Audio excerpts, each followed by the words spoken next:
Quiero compartir el tema que desde la primera reunión estoy compartiendo, que se llama resiliencia. Y la vida cristiana no está exenta de problemas. He escuchado a muchos que vienen a la vida cristiana pensando que al estar en Cristo todos los problemas se van a terminar, que todas las situaciones difíciles se van a acabar. Creo que es una mentira del enemigo. Los invito a mi club, les digo bienvenidos a mi club, porque lo que descubrí es que muchos problemas se van a disparar y vamos a tener que pasar por situaciones difíciles como lo pasan no creyentes y creyentes.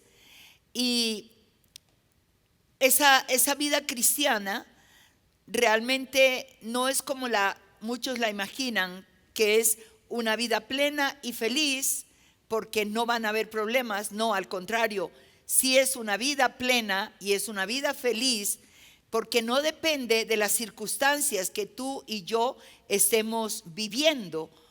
El Señor Jesucristo lo dijo a sus discípulos: en el mundo ustedes van a tener aflicción, pero confíen porque yo he vencido al mundo.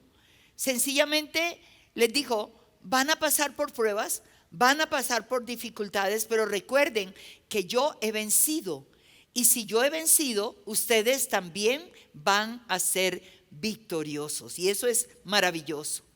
Hay valles que tenemos que cruzar, hay desiertos por los que tenemos que pasar, hay circunstancias tan difíciles que se levantan ante nuestras vidas como tempestades donde uno siente que se va a ahogar, pero que a pesar de todo eso que estamos viviendo en ese momento, nuestra mirada está, como hemos compartido en el Congreso de Mujeres, con esa escritura maravillosa de 2 de Corintios capítulo 2, versículos 14 al 16, cuando Pablo, en un trasfondo de situaciones difíciles que estaba viviendo, una iglesia que él amaba tanto, que la había fundado, una iglesia que la había formado, la tristeza era de ver una iglesia superficial, carnal, que aún estaba contra su ministerio, muchos de ellos, y en medio de esa tristeza, cuando dice: yo fui a Troas a predicar porque Dios me abrió puertas, pero tenía una carga. Dios obró, pero yo tenía una carga y la carga eran ustedes, y había mandado a Tito a preguntar por ustedes. Tito no había aparecido, no sabía qué estaba sucediendo, y entonces salí de allí y fui a Macedonia, y allí comienza ese versículo 14 cuando él habla acerca, pero Dios nos lleva siempre de triunfo en triunfo. Esta es una vida victoriosa. En medio de su depresión, de sentir que todo estaba acabado, de sentir que tal vez lo que él había invertido en Corinto ya no valía nada, ahora él se levanta y dice: vamos de triunfo en triunfo. Y es cuando él dice: porque para Dios somos grato olor de Cristo, y nos ha encomendado que por todas partes donde vayamos llevemos ese aroma maravilloso de Cristo a quienes no lo han conocido, ¿no? Qué hermoso. Así es que nosotros tenemos que pasar por situaciones difíciles. El problema no es la situación difícil, el problema es cómo la vamos a tener que enfrentar. Hay dos clases de personas en la vida cristiana: las que superan las dificultades, ellas se levantan, ellas se sobreponen a esas duras pruebas, y esas personas no pierden en ese tiempo de prueba su norte, no retroceden. David en tantos de sus salmos expresa eso. Hay un salmo precioso cuando él dice: en la noche vendrá el lloro, pero en la mañana vendrá la alegría. En la mañana vendrá el amanecer de un nuevo día, ¿no? Muchas veces dijo: mi almohada está húmeda, pero por la mañana me levantaré y seguiré confiando en el Señor. Y esa clase de personas hay en la iglesia del Señor, existen en la iglesia del Señor. Pero hay otra clase de personas que se derrumban, se dejan destruir por ellas. Todo lo ven caótico. Puede ser la cosa más pequeña y todo lo ven caótico. Yo quiero decir esto: le doy gracias a Dios que Él me ha dado un don que espero que seguramente a muchos de ustedes se los ha dado y no lo han analizado, y es el don de soluciones.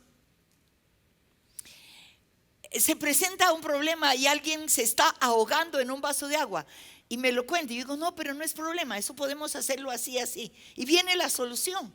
Y yo siempre digo que Dios me dio el don de MacGyver. MacGyver con una navajita solucionaba todas las cosas, ¿no es cierto? Pero nosotros no necesitamos una navaja, necesitamos al Dios de la gloria y veremos solucionadas todas las cosas. Maravilloso. Pero siempre pasa así, digo, no, y eso es un complemento con mi esposo. Mi esposo es un hombre maravilloso, pero él tiende a preocuparse demasiado. Y el matrimonio es maravilloso porque nos complementa. Claro. Novio viene de dos palabras, novio, uno en el noviazgo no ve nada. Alguien dijo que el matrimonio era milagroso porque devolvía la vista. Mi pastor decía, de novios abran bien los ojos, cuando se casen ciérrenlos. Y Dios nos complementó. Así es que en lo que a veces para él, yo digo, no, pero se puede hacer esto. Y entonces él siempre dice, gracias a Dios que Él te ha dado esa solución de los problemas, ¿no? Y es verdad, lo aprendí de mi madre. Mi madre fue una mujer resiliente. Mi madre quedó viuda con 6 hijos a la edad de 33 años. Un matrimonio hermoso, enamorados, románticos por excelencia. Mi papá murió posiblemente de un cáncer, en ese tiempo no se conocía, pero tuvo que salir fuera de la ciudad a buscar el tratamiento en la ciudad de Bogotá. Las distancias los hicieron sufrir más. Papá murió cuando yo tenía 4 años y medio. Mamá quedó con 6 hijos en una viudez muy dura, porque la mujer no tenía las oportunidades de trabajo que hoy la mujer puede tener. Así es que yo, la más pequeña, podía ver su llanto, podía ver su dolor. No lo entendía bien a esa edad.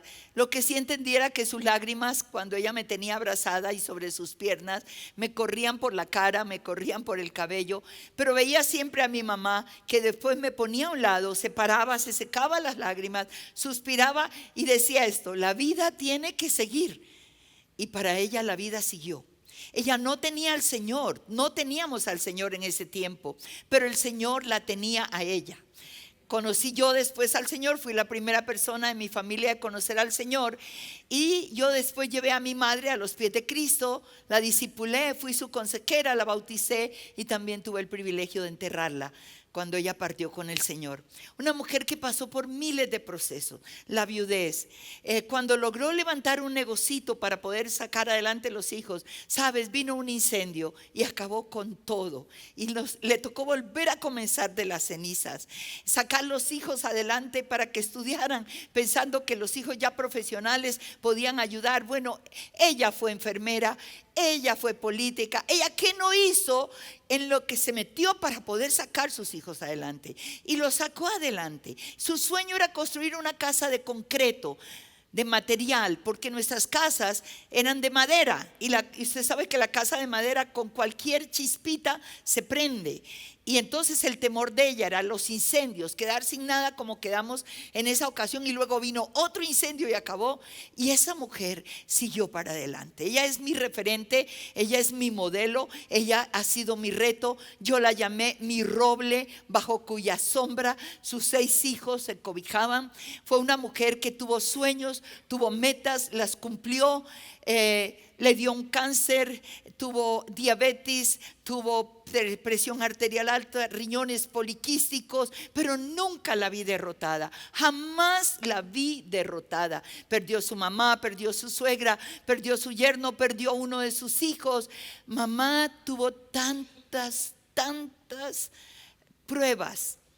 Todos sus nietos y todos sus hijos realmente la admiramos. Mamá murió rodeada de hijos, mamá murió rodeada de nietos. Como una buena cristiana, pudo bendecir a cada uno como Jacob bendijo a sus hijos. Y cada uno de ellos recuerda la bendición que ella dio. Y cuando terminó de bendecirlo, me miró y dijo, miró a mi hermana mayor y le dijo: ya estoy lista. Y murió sin dolor y sin nada. Una mujer resiliente. Y yo quiero que entendamos que esa resiliencia es un don que Dios le ha dado a todo ser humano. Unos lo desarrollan, otros no. Quiero que miremos qué es el significado de esa palabra. Es un término que se usa en psicología y también se usa en ingeniería. No es algo nuevo para nosotros. Siempre ha estado allí porque es algo que Dios nos ha dado, ha existido. Pero que ahora lo conocemos con ese término como lo tiene el diccionario y como se oye hoy con mucha frecuencia. ¿Qué es resiliencia? Eso viene de la capacidad que tiene un metal o un material que puede estar sometido a grandes presiones, pero que una vez pasada la presión vuelve a su estado normal. El elástico, el caucho, usted puede mirar que es ese material. Usted lo extiende, se alarga, luego lo suelta y él vuelve a su estado normal. La espuma, usted puede meter una espuma grande en su mano y aparentemente no tiene nada. Cuando la abre, ella vuelve a su estado normal, ¿no es cierto?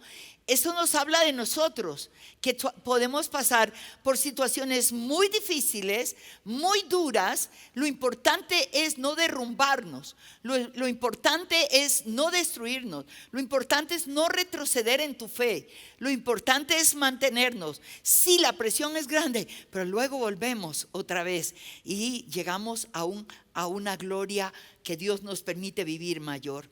Déjeme definir este término de otra manera. Resiliencia es la capacidad que tiene una persona para superar las adversidades, las circunstancias difíciles de la vida, la muerte de los seres queridos, la pérdida de un trabajo, el fracaso de una carrera profesional, un matrimonio destruido, un divorcio, una separación, una madre que tiene que enfrentar ser madre cabeza de familia. Emociones como la depresión, como el intento de suicidio por toda la tristeza y tantas cosas difíciles, problemas familiares, problemas con los hijos. Eso no nos puede destruir. Si nuestra mirada está en el Señor, nosotros tenemos que proyectarnos hacia un futuro mejor. Esto va a ser duro, pero va a pasar. Diga conmigo, va a ser duro, pero va a pasar. Otra definición, resiliencia es la capacidad no solo de enfrentar las adversidades y los problemas y los desafíos, sino también que es poder transformar esas situaciones difíciles, esas situaciones tan duras en desafíos y en oportunidades. Cambiamos absolutamente todo. Yo digo un ejemplo de esto respecto a que hay esas dos clases de personas en la iglesia: las que realmente ven las cosas, sufren, pero nada las derriba, o la clase de personas que por cualquier cosita ya se quejan, ya se derrumban y ya se acaba todo, y toda su vida es un solo quejar. Y puse un ejemplo de las dos ranitas, ¿no? Eso lo di en la primera reunión. Dos amigas muy lindas, eran dos ramitas. La una se llamaba Margarita y Margarita era resiliente, era una ranita que superaba todas las luchas. Y la otra se llamaba Sinforosa, de hecho su nombre la deprimía. Esa Sinforosa todo lo veía trágico, todo lo veía oscuro. Las dos andaban juntas para todas partes, saltaban por el bosque, brincaban, todo. Pero siempre Sinforosa decía: no podemos saltar. Sí podemos saltar, démosle, impúlsate y verás que puedes. No, es que no puedo, sí puedes. Y bueno, y se impulsaba y pasaba adelante. Bueno, ya la superó. Pero para todo era un problema. Un día las dos ranitas, saltando y brincando, llegaron y cayeron dentro de una cocina.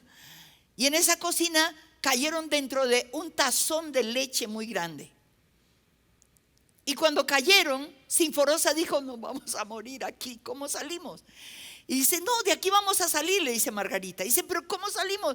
Pongo la pata en el tazón y me resbalo porque esta leche es grasosa. ¿Y cómo me sostengo en las paredes? Nos vamos a morir. No nos vamos a morir, vamos a salir adelante. Pero dime, aquí acá el caso, ¿hay escalera o algo para salir? No podemos salir. Sí vamos a salir, decía Margarita. La otra decía, no, nos vamos a morir. Y Sinforosa, al cabo de 20 minutos, solamente se oyó un glu, glu, glu y dijo, me estoy muriendo, me morí. Ya me morí, y se murió.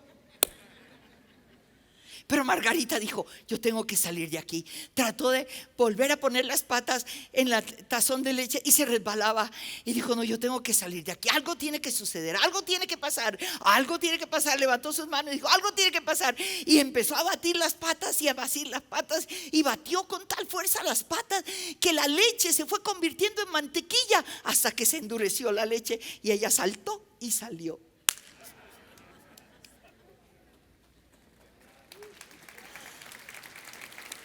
Yo le pregunto, ¿es usted Sinforosa o Margarita? ¿Es usted Sinforoso o Margarito? Necesitamos entender resiliencia, esa resiliencia que es un don maravilloso. Y quiero mostrarles un hombre en la Biblia que realmente nos enseña en medio de situaciones tan difíciles realmente a cómo ejercitar este don. Vamos al libro de Job, el capítulo 1, y ahí vamos a mirar varios aspectos de la vida de este hombre que nos enseñan cómo enfrentar los procesos. Y aquí en el capítulo 1, la primera cosa que quiero mostrarle era quién era Job. Cuando lees el versículo 1 de este capítulo 1 del libro de Job, tú vas a leer algo extraordinario. Lo describe inmediatamente. Hubo en la tierra de Uz un hombre llamado Job. Inmediatamente que da su nombre, da las características de este hombre. Dice, era recto, era perfecto, era temeroso de Dios y era apartado del mal. O sea, era un hombre que caminaba con Dios. Su mayor tesoro era el temor de Dios en su corazón. Ese temor de Dios lo llevó a ser un hombre recto, a buscar la perfección y agradar el corazón de Dios. Y si cada uno de nosotros podemos entender que lo más importante es vivir bajo el temor de Dios. ¿Qué es el temor de Dios? El temor de Dios no es miedo a Dios. No, al contrario, es una extrema confianza, es un extremo amor, es querer hacer todo lo que a Él le agrada y no lo que a mí me agrada. Y Proverbios capítulo 8, versículo 13, en el primer párrafo de este texto, dice que el temor de Dios es aborrecer el pecado. Una vez que tú aborrezcas lo que a Dios no le gusta, tu vida va a ser una vida diferente. Isaías en el capítulo 33, en el versículo 6, hablando y profetizando acerca de los futuros tiempos para la nación de Israel, dijo, y reinarán en tus tiempos la sabiduría y la ciencia y abundancia de salvación. Y luego dice, el temor de Jehová será tu tesoro. ¿Cuántos quieren que el temor de Dios sea el tesoro más grande en tu corazón? Esto garantizará una vida recta. Ahora, segunda cosa que queremos ver en la vida de Job, ¿cuál fue realmente la dificultad o las dificultades por las que tuvo que atravesar? Entonces, nosotros vamos a mirar desde el capítulo 1 que él en un día perdió todo su ganado. En un día perdió todos sus sirvientes. Perdió sus hijos y sus hijas. Perdió todo. Más adelante lo vemos que perdió su salud. Quedó enfermo. Su mujer se convirtió realmente en un aguijón para su vida. Fue juzgado, fue condenado, malentendido por sus amigos. Vivió cosas muy terribles. Vivió situaciones muy tremendas, pruebas tras pruebas, tras pruebas.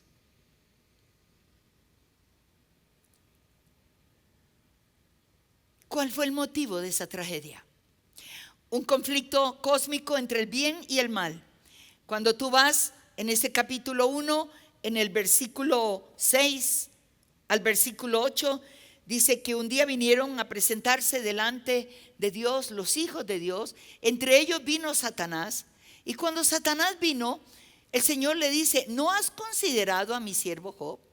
No hay varón como él sobre la tierra, perfecto, recto, temeroso de Dios y apartado del mal.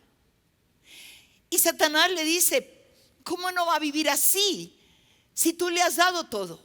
Tú le has dado dinero, tú le has dado salud, tú le has dado hijos, tiene un aprecio de parte de todo el mundo. Aparte de eso, lo cercaste. Mis demonios no pueden entrar contra él porque hay un cerco protector. Y quiero decirle esto: cuando tú caminas en el temor de Dios, va a haber un cerco protector alrededor de tu vida. Ninguna arma forjada contra ti va a prosperar. Si Dios abre el cerco, sí va a venir, pero recuerda, Dios lo permite, y si Dios lo permite, Dios va a estar allí. Eso será un poquito de tiempo y luego todo pasará. Bendito sea el Señor. ¿Cuál fue la actitud de Job ante todas esas pérdidas, ante todas esas situaciones de desgracia?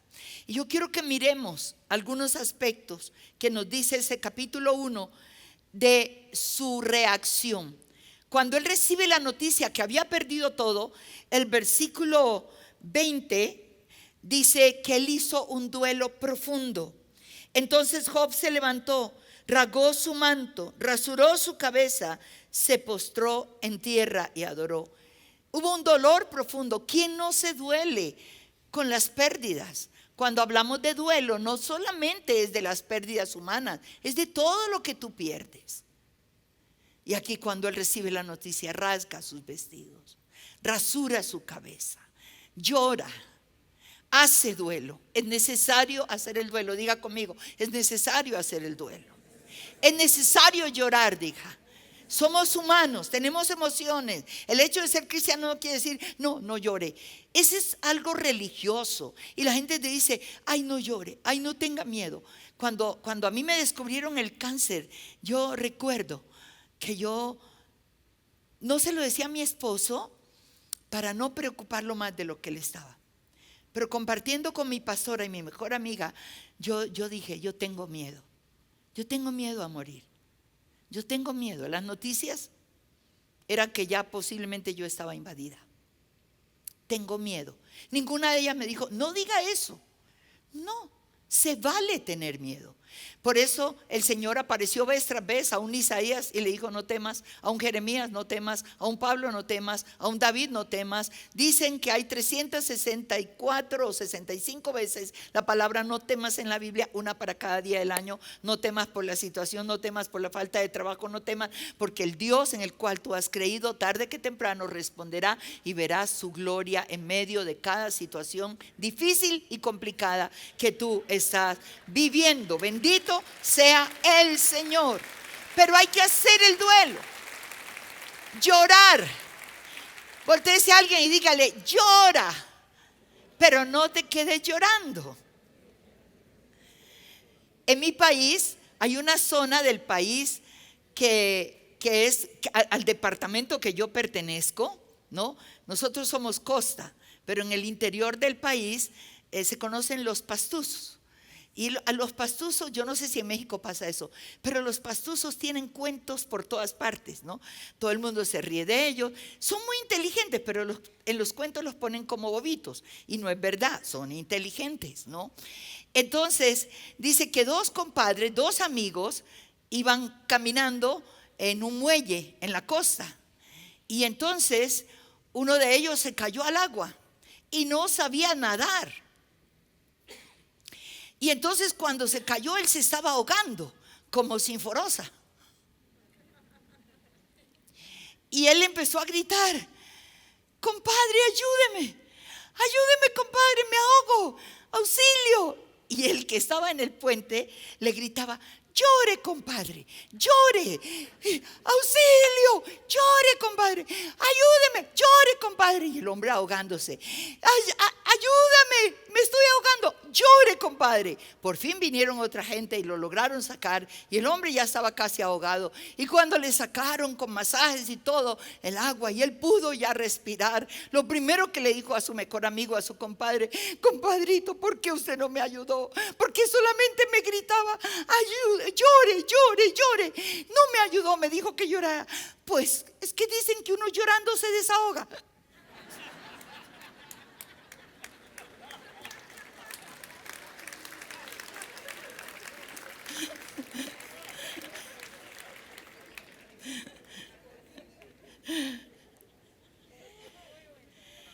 Llorar vale. De verdad, uno llorando se desahoga.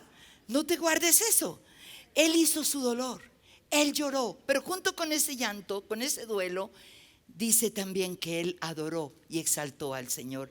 Él mismo dice que hizo duelo, se postró en tierra y adoró. Y yo creo que no hay adoración más grande y más preciosa que la que podemos hacer en momentos de duelo, en momentos donde realmente todo es complicado, donde todo es duro, donde podemos entrar en su presencia y decir: Señor, tú sabes cómo estoy, pero quiero darte la mejor adoración, mi mejor perfume.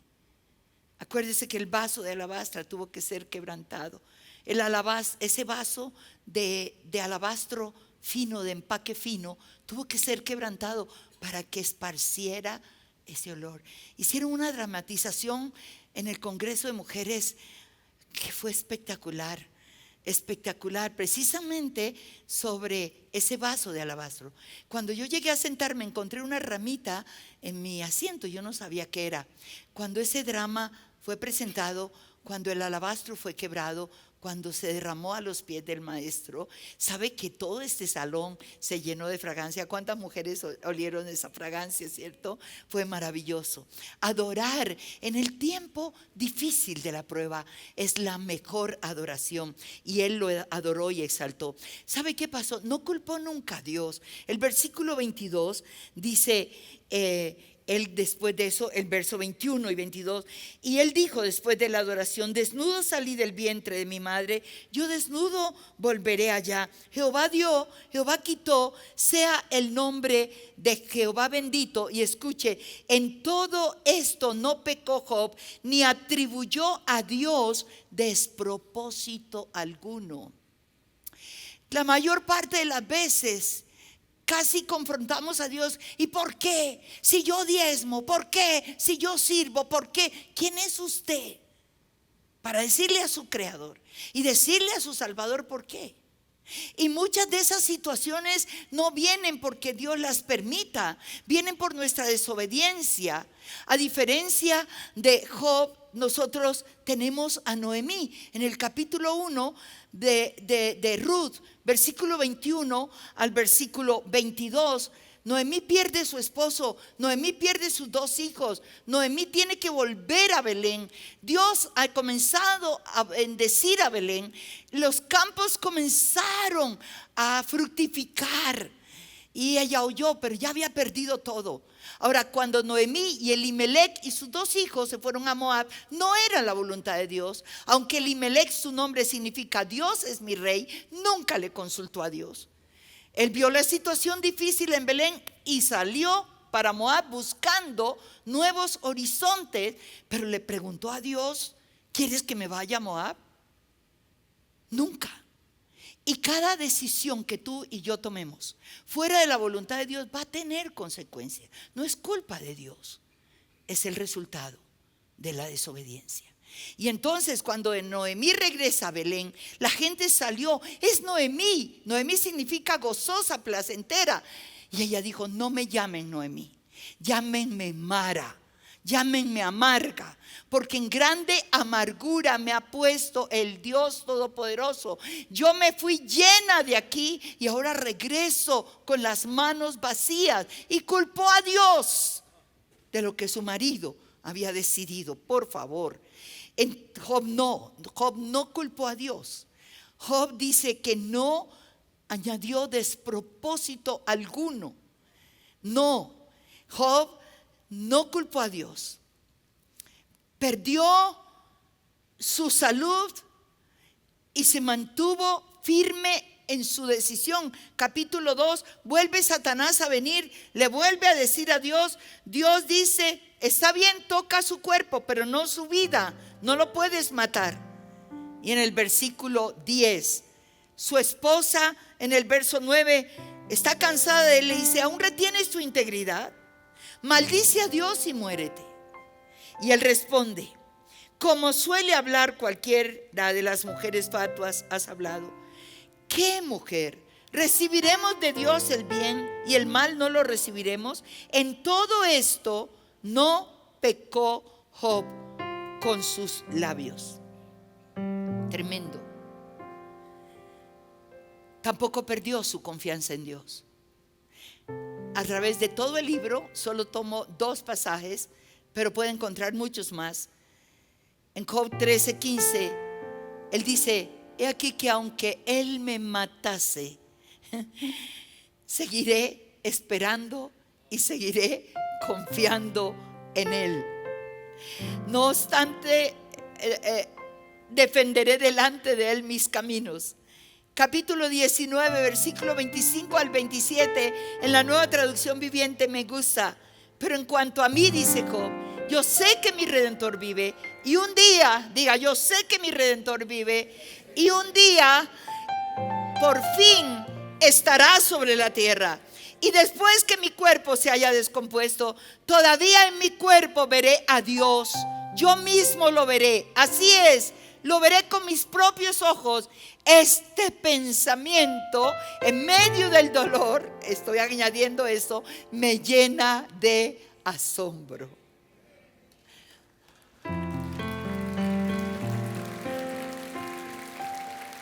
Cuando miro eso, pienso en el apóstol Pablo, uno de mis personajes preferidos en el Nuevo Testamento, un gran hombre. Cuando él escribe 2 de Corintios, en el capítulo 4, versículo 16 al 17, él está mostrando cómo la percepción que él tenía de las pruebas. Y entonces él habla de esto y él dice, porque esta leve tribulación momentánea, ¿a qué le llamaba leve? O sea, que no pesaba. Y él está diciendo, porque esta leve tribulación, ¿a qué le llamaba leve? Momentánea, porque él sabía que no iba a durar toda la vida. Momentánea, por un poquito de tiempo. Y luego habla de lo que produce esa leve tribulación momentánea. Producirá un mayor, eterno y peso de gloria. ¿En quién? En quien la vivimos. La gloria de Dios se manifestará. Y luego dice en ese versículo tan corto, da 4 puntos. Y dice leve, luego momentánea, luego lo que produce, y luego dice cómo atravesarla. ¿Cómo atraviesas el momento de dificultad? No mirando lo que se ve, no mirando la enfermedad, no mirando el problema económico, no mirando el problema familiar, no mirando lo que se ve, sino lo que no se ve. Porque lo que se ve es perecedero, pero lo que no se ve es eterno y glorioso. Amados, ¿sabe lo que era la leve tribulación? Cárceles, naufragios, casi muerto, lo apedrearon, lo encarcelaron, lo persiguieron. Era una vida, Dios mío, de sufrimiento, pero era más que victorioso en cada una de ellas. Qué tremendo. Ahora déjeme concluir este mensaje con los resultados, lo que viene después de esa prueba, lo que va a venir después de esa tribulación, lo que va a venir después de este proceso, si tú lo pasas como Margarita y no como Sinforosa. Capítulo 42 de Job. Aquí encontramos la riqueza de la recompensa para este hombre de Dios. El capítulo 42 es hermoso. ¿Por qué? Porque primeramente Él declara que Dios todo lo puede. Versículo 1: yo conozco que todo lo puedes y que no hay pensamiento que se esconda de ti. Él está respondiendo a Dios: Señor, yo conozco que todo lo puedes. Tremendo, ¿cierto? En este capítulo, él está resaltando el poder de Dios, la gloriosa manifestación de su poder. Todo lo puede. Lo que tú estás viviendo, todo lo puede hacer Dios. Lo puede cambiar tus hijos, puede cambiar ese hijo drogadicto, puede arreglar ese matrimonio, puede confiarles que Él lo hará, puede resucitar ese negocio, puede abrirte puertas de trabajo, puede sanar ese cáncer. Tantas cosas hermosas. Y Él aquí está reconociendo que Él es todopoderoso. La otra cosa que Él recibe es que su fe fue probada y fue aprobada. Fe no es fe hasta que no pase por los procesos de la prueba. En primera de Pedro capítulo 1 versículos 6 al 8, el apóstol Pedro está hablando de esa fe que es probada y dice: en lo cual vosotros os alegráis, aunque ahora por un poco de tiempo, si es necesario, tengáis que ser afligidos en diversas pruebas, para que sometida a prueba vuestra fe, mucho más preciosa que el oro, el cual aunque perecedero se prueba con fuego, esa fe sea hallada en alabanza, gloria y honra cuando Jesucristo sea manifestado. Tu fe, mi fe, tiene que ser probada. Es allí donde la fe crece. No le pidas a Dios que te dé más fe. Pídele que tú puedas pasar la prueba y allí tu fe crecerá. Cuando todo va bien, tú puedes decir: uy, es que yo tengo una fe grandísima. No, es cuando pasemos la prueba donde vemos si de verdad tenemos la fe o no la tenemos la fe. ¿Qué otro resultado de esa prueba? Él pudo llegar a la dimensión de perdonar a sus mejores amigos, que se convirtieron en sus enemigos en el tiempo de la prueba. Se sentaron 7 días al frente, no le dijeron nada, él rascándose cuando fue afectado su cuerpo, en la ceniza, y los 3 amigos lo miraban de pies a cabeza. Y yo creo que no hay nada más terrible cuando alguien no te dice nada, pero te mira y sus ojos tienen un lenguaje de condenación. ¿Y por qué tú estás así? ¿Y por qué a ti te da esto? Eso no le da a cualquier persona. Debe ser que tú estás en pecado, debe ser que tú esto, debe ser que tú lo otro, quién sabe. Y tristemente lo comunicamos a otros. Job tenía dolor en su corazón por la actitud de sus amigos, pero al finalizar la prueba, ¿sabes? Él pudo perdonar a sus amigos y él pudo orar por sus amigos. ¡Qué bendición! Versículo 10 dice: y quitó Jehová la aflicción de Job cuando él hubo orado por sus amigos, y aumentó al doble todas las cosas que habían sido de Job. ¿Quieres saber algo? Lo que usted haya perdido en medio de la prueba, no tenga temor. Llegará un día en que usted va a ver la mano de Dios devolviéndole el doble de todas las cosas que usted perdió.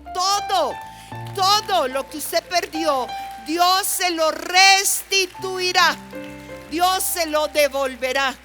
Y a partir del versículo 11 hay una descripción de todo lo que le fue devuelto. Dice que vinieron sus amigos, sus familiares a consolarlo, a estar con él. Nunca habían venido en la prueba, nunca lo consolaron, nunca le trajeron regalos ni presentes. No se acordaron que había perdido toda su plata. Ahora le traen plata. Bueno, Dios lo usa. Y luego dice: y bendijo Jehová el postrer estado de Job más que el primero. Tuvo 14,000 ovejas, 6,000 camellos, 1,000 yuntas de bueyes, 1,000 asnas. Tuvo 7 hijos y 3 hijas. Fueron las mujeres más hermosas de toda la tierra. Dice el verso 15: no había mujeres tan hermosas como las hijas de Job en toda la tierra. Allí nació el concurso de Miss Universo. Tremendo. ¿Y sabe qué?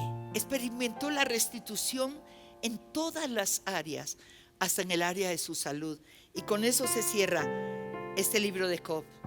Y dice el versículo 16: después de esto vivió Job, después de la prueba, 140 años. Vio a sus hijos, vio a los hijos de sus hijos, vio hasta la tercera y hasta la cuarta generación.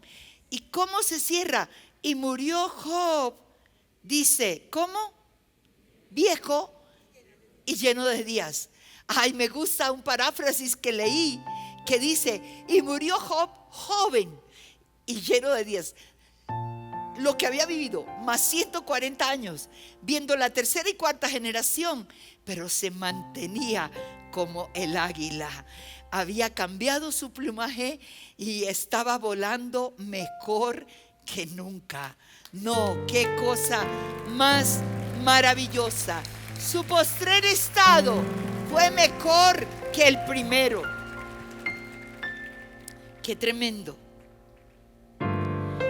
La vida no nos pide llegar al primer lugar siempre. Lo que nos pide es no rendirnos nunca, pero nunca, nunca. En medio de las situaciones difíciles, mantente firme en la roca inconmovible de todos los tiempos. El secreto de todos los ganadores y de todos los triunfadores es poder vivir en esa dimensión de la resiliencia, ese don maravilloso que Dios nos ha entregado. Déjeme leerle este texto y espero que me lo pongan en pantalla. Segunda de Corintios, capítulo 4. Segunda de Corintios, capítulo 4, versículos 7 al 10, en la Nueva Traducción Viviente. Mire qué hermoso. Dice: ahora tenemos esta luz que brilla en nuestro corazón, pero nosotros mismos, dice el apóstol Pablo, somos como frágiles vasijas de barro que contienen este gran tesoro. Esto deja bien claro que nuestro gran poder proviene de Dios, no de nosotros mismos. Por todos los lados nos presionan las dificultades, pero no nos aplastan. Estamos perplejos, pero no caemos en desesperación. Somos perseguidos, pero nunca abandonados por Dios. Somos derribados, pero no destruidos. Mediante el sufrimiento, nuestro cuerpo sigue participando de la muerte de Jesús, para que la vida de Jesús también pueda verse en nuestros cuerpos. Un hombre, una mujer con resiliencia realmente está determinado a ver siempre en su vida la gloria de Dios. La situación no puede tomar el control. El control lo tomamos nosotros en medio de la situación. Déjeme cerrar con un testimonio. Un testimonio que realmente fue muy duro. Han pasado 3 años. Usted no sabe, se imagina uno como pastor cómo llega a amar a sus ovejas. Y hace muchos años atrás Dios trajo una familia a nuestra iglesia a la que pastoreo. Una familia de un esposo, una esposa y 2 hijas. Esas niñas crecieron en nuestra congregación. Esas niñas con un espíritu de servicio, con un amor incomparable. Hermosas, pero una de ellas enfermó. Una de ellas le descubrieron un tumor a los 19 años, ya empezando su carrera de abogada, con un llamado realmente a gobierno. Una niña entregada completamente a Dios, guardada para Dios, una oveja muy amada del corazón, hermosa por dentro, hermosa por fuera. El diagnóstico fue terrible, no encontraban, era un cáncer, pero no lo podían definir. A la final era un cáncer huérfano, pero era gelatinoso, o sea, fácilmente se extendía por todo su cuerpo. Ella fue operada una vez, fue operada 2 veces, fue operada varias veces, con sueños de un matrimonio, con sueños de tener hijos.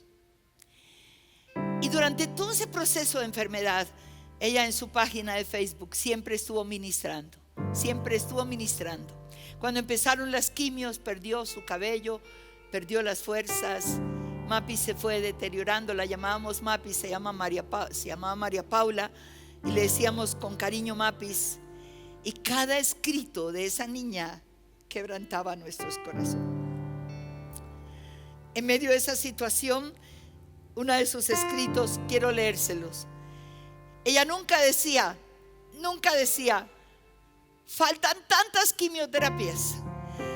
Ella escribió en este artículo, 2 quimios menos. Y esto escribió: esta semana me enfrenté a mi diagnóstico, donde los médicos no dan esperanza. Siempre se tiene la ilusión que no todo es malo, pero hoy me enfrento a la muerte misma. Y aunque el cáncer, mire esto que escribió ella, aunque el cáncer puede definir cómo yo muero, no puede definir cómo yo vivo. Tengo mucho miedo a que el tratamiento no funcione, miedo a una 5ª cirugía, miedo a morir. Le he preguntado a Dios, ¿y si muero qué? Mis papás, mi hermanita.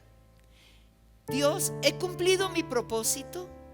Ella está diciéndole, ¿he cumplido realmente mi propósito, Señor? Y Él me respondió, la muerte es el comienzo de la resurrección. La vida es un milagro, la muerte también es un milagro. En mis 19 años de edad he conocido al Dios que obra sobrenaturalmente y siempre la saca del estadio.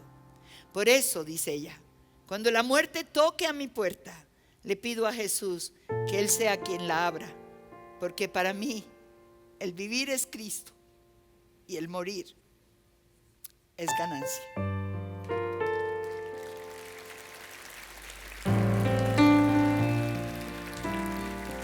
Partió con el Señor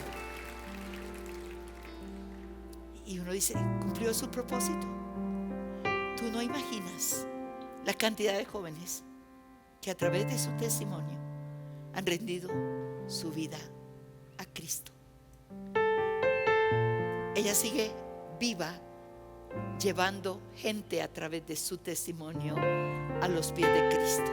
Jóvenes universitarios entregan sus vidas a Cristo por el testimonio de ella. Para mí, el vivir es Cristo y el morir es ganancia. Resiliencia es lo que Dios quiere levantar en nuestros corazones. Ponte de pie allí.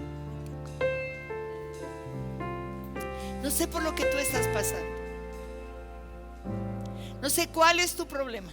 Si es físico, si es económico, si es familiar, si te han detectado un cáncer o una enfermedad incurable. No sé.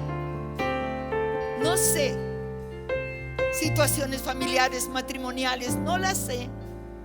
Pero lo único que Dios nos ha hablado en toda esta mañana y esta tarde es que entendamos que Él está en medio de cada situación, que nada es imposible para Él y que podemos levantar hoy nuestras manos a Él, rindiéndole todo lo que somos y dándole gracias por las pruebas que estamos viviendo. El ejemplo de Job. Padre, en esta tarde levantamos nuestras manos a ti, exaltamos tu nombre, glorificamos tu nombre.